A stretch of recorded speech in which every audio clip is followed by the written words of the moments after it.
nomor induk dosen nasional 0004049105. Saya merupakan salah satu dosen bidang pendidikan seni budaya di program studi pendidikan seni drama, tari, dan musik Fakultas Keguruan dan Ilmu Pendidikan Universitas Palangkaraya. Pada kesempatan ini, izinkan saya menyampaikan deskripsi pernyataan diri dosen dalam unjuk kerja Tridharma Perguruan Tinggi, khususnya dalam bidang pengajaran sebagai bagian dari persyaratan untuk mengikuti proses sertifikasi dosen. Perkenankan saya untuk memaparkan mata kuliah yang saya ampu, yaitu mata kuliah Desain Trimatra. Mata kuliah Desain Trimatra merupakan mata kuliah wajib yang diperuntukkan bagi mahasiswa semester 4 pada program studi pendidikan seni, drama, tari, dan musik Fakultas Keguruan dan Ilmu Pendidikan Universitas Palangkaraya. Mata kuliah ini memiliki beban belajar sebesar 2 SKS, dilaksanakan dalam 16 kali pertemuan. Mata kuliah Desain Trimatra membahas prinsip dan aplikasi desain 3 dimensi atau disebut dengan Trimatra dalam konteks seni rupa dan desain dalam pertunjukan.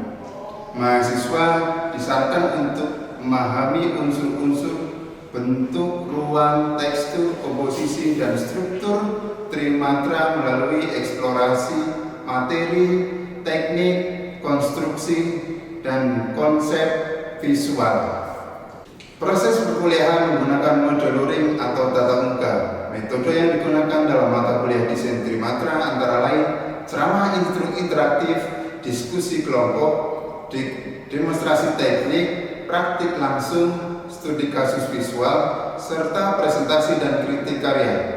Selain itu, pendekatan project based learning menggunakan untuk mendorong mahasiswa mengembangkan ide secara mandiri maupun kolaboratif melalui penciptaan karya. Sistem perkuliahan menggunakan DAA, Delivery, Interaction, dan Assessment untuk memastikan proses belajar yang terstruktur, interaktif, dan berorientasi pada capaian kompetensi.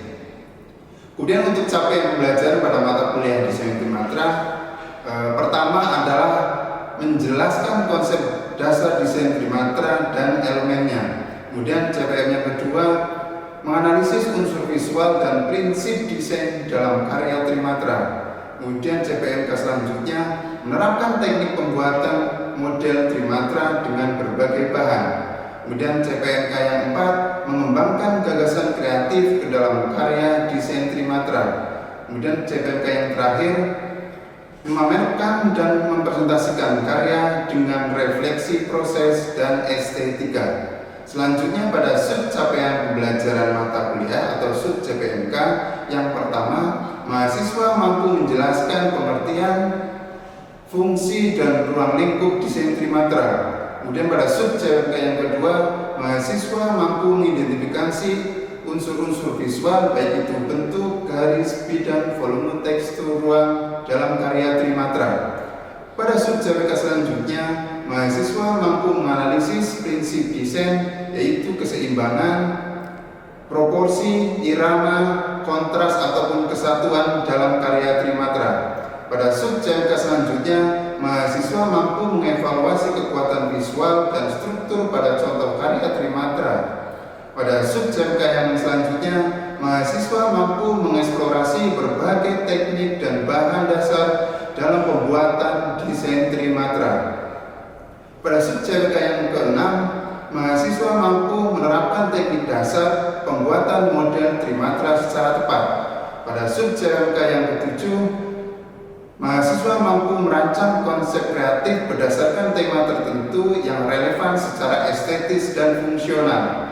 Pada sub CPMK yang ke-8, mahasiswa mampu mengembangkan ide Trimatra ke dalam bentuk sketsa, diagram, atau prototipe sederhana. Pada sub CPMK yang ke-9, mahasiswa mampu mewujudkan karya desain Trimatra berdasarkan konsep dan perencanaan yang telah disusun.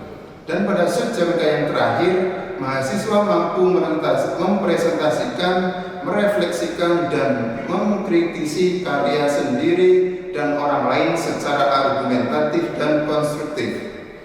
Pada selanjutnya, materi pembelajaran yang diajarkan pada desain trimatra yang pertama adalah konsep dasar desain trimatra. Kemudian materi yang kedua, unsur desain trimatra. Yang ketiga, berkaitan dengan prinsip dasar trimatra. Yang keempat, media dan alat dalam membuat desain trimatra. Dan yang kelima, mengekspresikan diri melalui karya desain trimatra dan mengeksplorasi karya desain trimatra. Referensi yang digunakan mahasiswa dalam menunjang keberlanjutan mata kuliah ini berupa buku sebagai rujukan utama dan jurnal nasional sebagai rujukan pendukung. Sistem penilaian pada mata kuliah desain trimatra ada beberapa komponen. Yang pertama berkaitan dengan partisipasi, itu 15%, kemudian pada penugasan mandiri dan terstruktur itu 15%, ujian tengah semester itu 20%, dan yang terakhir adalah proyek akhir semester dengan jumlah 50% dan total adalah 100%. Baik, untuk di pertemuan minggu kedua mahasiswa mampu mengidentifikasi unsur-unsur visual, yaitu berkaitan dengan titik, garis, bidang, warna, dan tekstur dalam karya trimatra. Indikator keberhasilan dalam pembelajaran ini diharapkan mahasiswa mampu menyebutkan dan menjelaskan unsur-unsur visual trimatra serta aktif dalam diskusi dan menghargai karya orang lain. Teknik pembelajaran menggunakan partisipasi diskusi, kemudian untuk kriteria dan teknik partisipasi diskusi dan observasi sikap. Kegiatan pembelajaran menggunakan bentuk presentasi ceramah interaktif, kemudian dengan metode studi kasus, tugas dengan analisis karya trimatra. Kemudian pada materinya yang diajarkan adalah pengertian dan contoh-contoh unsur visual dalam desain trimatra. Dalam hal ini, mahasiswa akan belajar melalui video tutorial, kemudian didukung dengan data-data yang ada di buku, didukung dengan jurnal yang ada pada jurnal ilmiah. Harapannya dari materi dan referensi yang tadi bisa menambahkan pemahaman mahasiswa terkait unsur-unsur visual desain trimatra dan ke depan bisa mempraktikkan dengan baik dalam pembuatan karya desain trimatra. Assalamualaikum warahmatullahi wabarakatuh. Waalaikumsalam warahmatullahi wabarakatuh. Kita kembali pada perkuliahan kita hari ini, kuliah desain trimatra. Sebelum kita mulai kuliah untuk hari ini, gimana keadaannya hari ini? Baik. Oke, harus tetap semangat ya untuk kuliah. Iya. Sebelum kita mulai untuk kita kuliah hari ini, alangkah lebih baiknya kita berdoa terlebih dahulu menurut agama dan kepercayaan masing-masing. Berdoa dipersilahkan.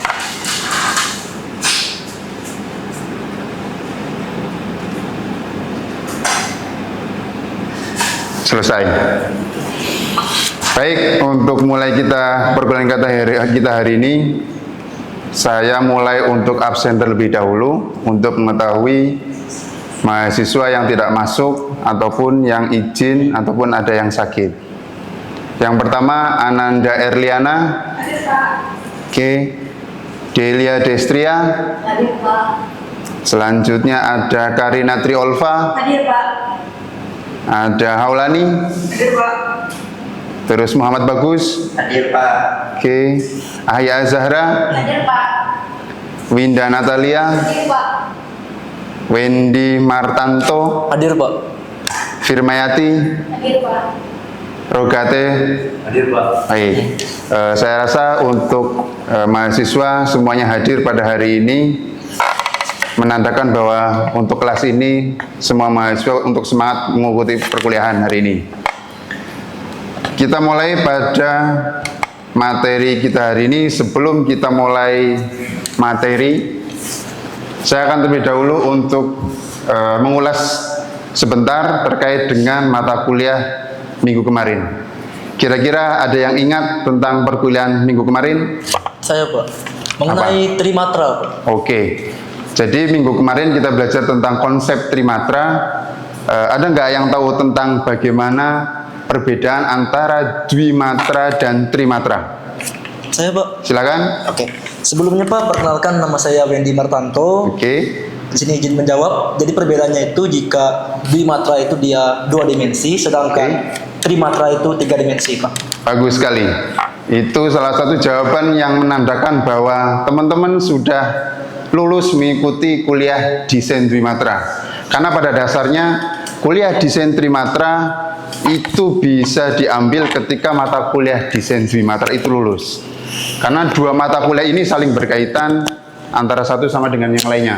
Ketika kita belajar desain Trimatra yang 3 dimensi, kita tidak lepas tentang belajar tentang 2 dimensi. Kita langsung saja terkait dengan perkuliahan kita hari ini, unsur-unsur visual. Apa sih di dalam unsur-unsur visual? Dari beberapa teori yang saya baca, dari unsur-unsur visual itu yang pertama adalah titik. Di mana titik ini bagian terkecil dari sebuah desain.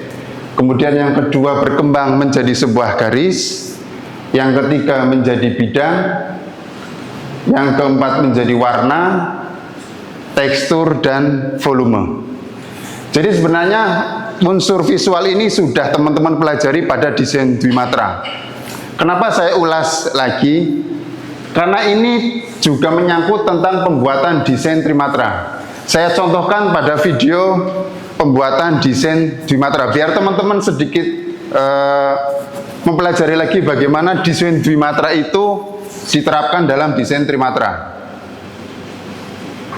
Sebentar. Nah, ini salah satu contoh video tutorial yang saya buat bagaimana pembuatan desain Dwimatra. Nah, lihat bagaimana garis itu diciptakan awalnya menjadi sebuah bidang persegi. Dari bidang persegi ini kita susun jaraknya, panjangnya, kita atur sedemikian rupa dalam 4 bagian. 4 bagian ini akan menciptakan sebuah bentuk yang dinamis.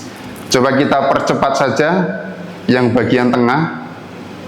Nih, di bagian tengah ketika kita melihat, saya pause dulu. Ketika kita melihat gabungannya dari satu bidang ini, kita akan terlihat seperti itu. Ketika nanti bidang yang lain akan jadi, itu akan pasti memiliki bidang dan dinamis yang berbeda.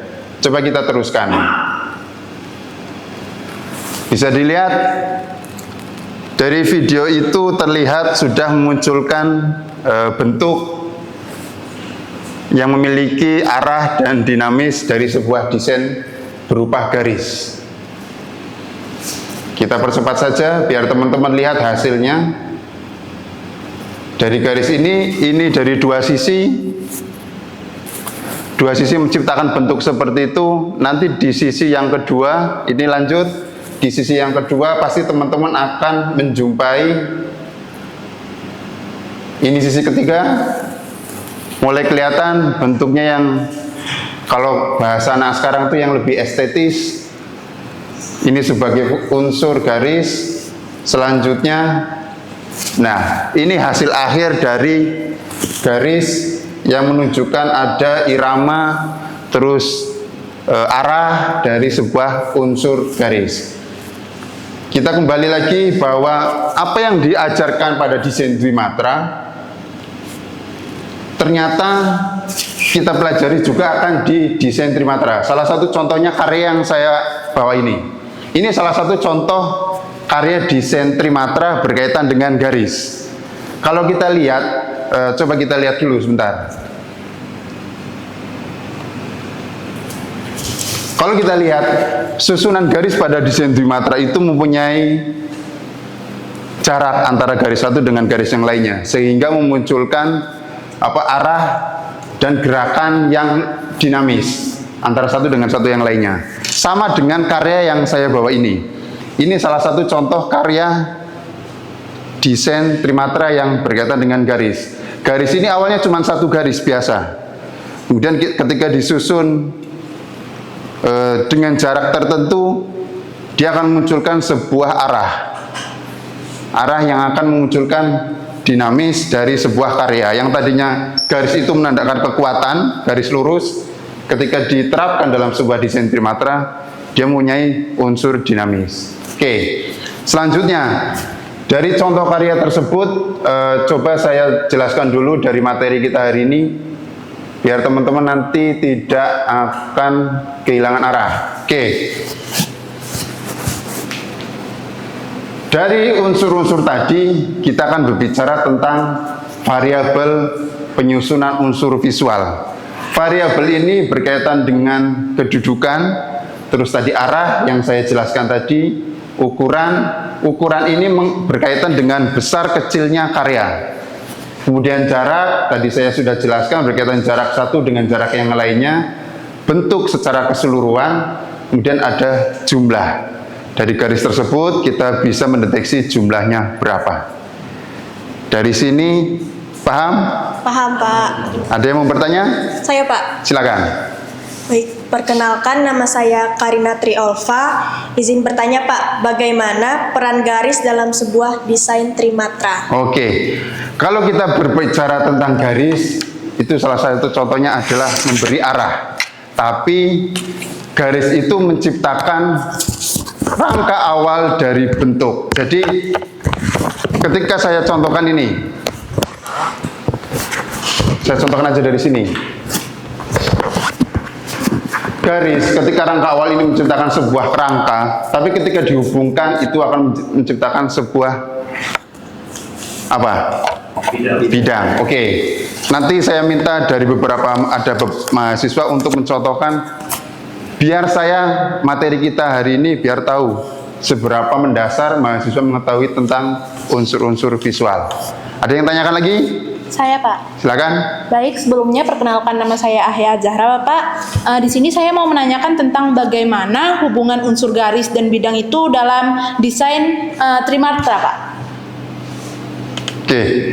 Ini apa hubungan Antara unsur garis dan bidang, Pak. Oke, sebenarnya sama dengan yang jawaban satunya. Jadi antara garis dengan bidang, ini garis dengan bidang, ketika disatukan, dia akan menciptakan sebuah volume. Ya, sebenarnya saling berkaitan. Nanti mulai dari titik, garis, bidang, dan warna, itu semuanya saling berkaitan. Contohnya dari garis. Ketika garis menjadi kerangka awal, kemudian teman-teman susun dari garis-garis tersebut menjadi sebuah volume. Bisa dilihat dari contoh visual yang saya bawa, ketika garis itu disusun sedemikian rupa, dari garis satu dengan garis yang lainnya, menciptakan sebuah volume di dalamnya. Oke, ada yang tanya lagi? Sudah. Sudah, berarti teman-teman sudah paham? Paham, Pak. Berarti kalau saya tanya terkait dengan garis, mulai dari titik, garis, bidang, warna, tekstur, teman-teman bisa menjelaskan? Siapa? Oke, saya minta konfirmasi dari salah satu mahasiswa, bagaimana menciptakan sebuah unsur itu dikembangkan dalam sebuah karya. Silakan maju salah satu mahasiswa. Saya, Pak. Oke, silakan.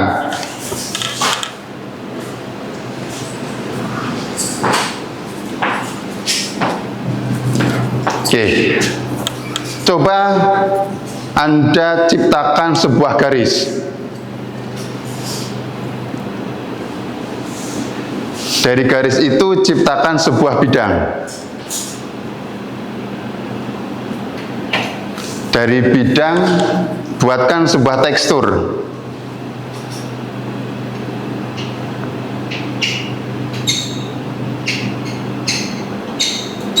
Oke, kalau saya tanyakan, ini kan karena nggak ada warna, ciptakan sebuah warna dari sebuah bidang. Bikin slide lagi, bikin. Nah, oke.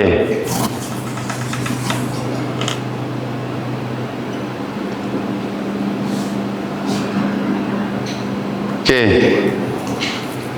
Kalau menciptakan sebuah bidang,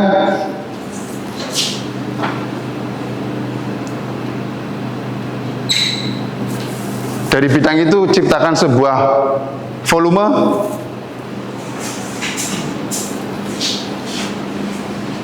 Oke, kita beri applause untuk mahasiswa kita yang sudah maju. Silakan duduk kembali. Oke. Sebenarnya dari ini yang paling mendasar adalah titik.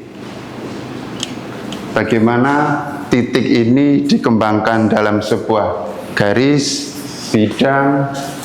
Ini diperumpamaan tentang warna karena tidak ada warna.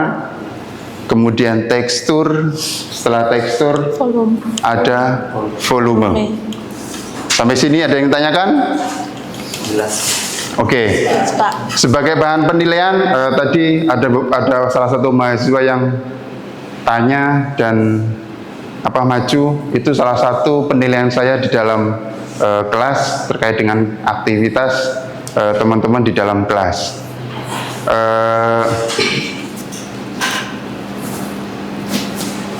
Sebentar.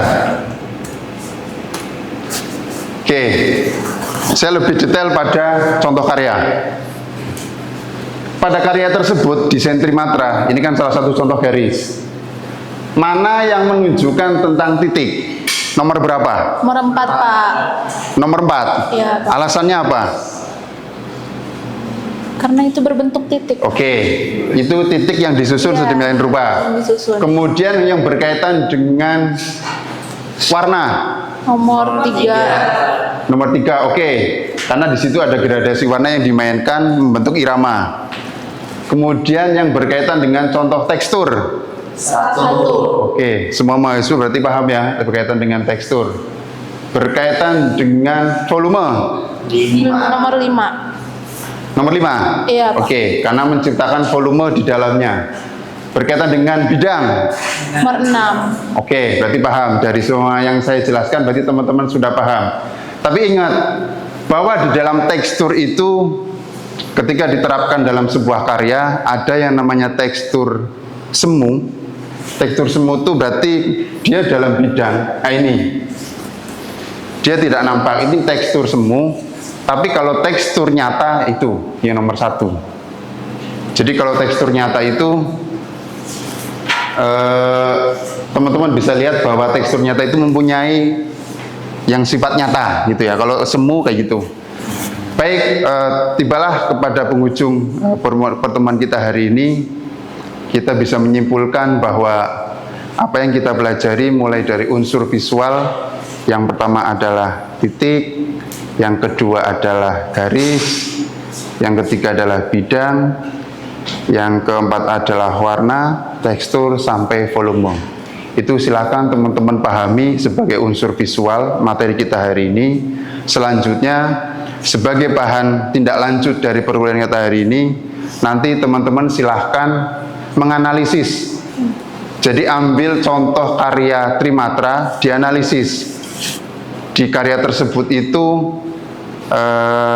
ada unsur apa saja, mulai dari titik, garis, bidang, warna, dan lain-lain. Teman-teman nanti ambil gambarnya, analisis di bawahnya. Cukup nanti bentuknya analisis saja, dikumpulkan melalui Google Drive. Nanti teman-teman kumpulkan, saya tinggal minta dari ketua kelas. Gitu ya. Mungkin itu saja perkuliahan kita hari ini. Sebelum kita akhiri untuk perkuliahan kita hari ini, teman-teman semoga nanti pulang tidak ada hambatan. Sehat-sehat selalu untuk kuliah selanjutnya.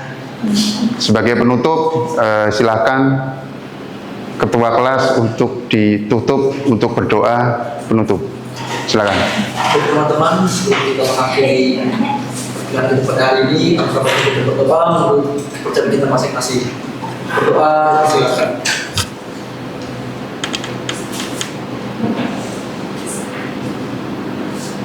Berdoa selesai. Terima kasih pada ketua kelas sudah memimpin doa. Silakan setelah ini teman-teman bisa pulang. Hati-hati di jalan. Saya akhiri pertemuan kita hari ini. Assalamualaikum warahmatullahi wabarakatuh. Waalaikumsalam warahmatullahi wabarakatuh.